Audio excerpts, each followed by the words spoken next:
ముత్తుకూరు మండలం బ్రహ్మదేవి పంచాయతీ పరిధిలోని గురువయ్యసాల గ్రామంలో కొలువై ఉన్న శ్రీ మహాలక్ష్మి అమ్మవారి దేవస్థానంలో ప్రహరీ గోడ శంకుస్థాపన కార్యక్రమాన్ని శుక్రవారం నిర్వహించారు. స్థానిక దేవస్థానం ఆవరణలో గ్రామ పెద్దలు మారిపోయిన జయరామయ్య, మంగపతి శంకరయ్య ఆధ్వర్యంలో అర్చకులు శంకుస్థాపన నిర్వహించారు. ఈ కార్యక్రమానికి జనసేన నాయకులు బొబ్బేపల్లి సురేష్ నాయుడు, టీడీపీ నాయకులు కొత్తపల్లి రమేష్ కుమార్, సతీష్ నాయుడు, ఆలూరు విష్ణువర్ధన్ రావు, షేక్ అలీముత్తు ముఖ్య అతిథులుగా పాల్గొన్నారు. ఈ సందర్భంగా గ్రామ పెద్దలు మాట్లాడుతూ దేవస్థానం ప్రహరీ గోడ నిర్మాణానికి దాతలు సహకరించాలని కోరారు. ఈ కార్యక్రమంలో గ్రామస్తులు, పట్నం వెంకటేశ్వర్లు, ఒలిపి వెంకటేశ్వర్లు తదితరులు పాల్గొన్నారు.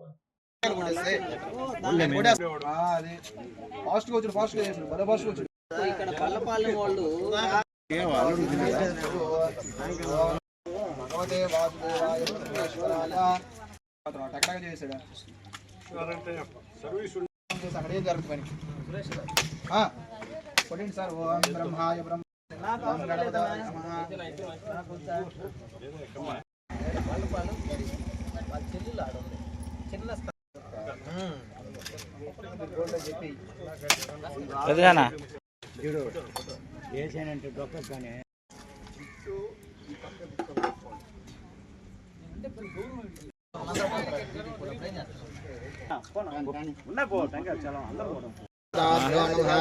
భూదేవతాభ్యో నమః విష్ణుదేవతాభ్యో నమః.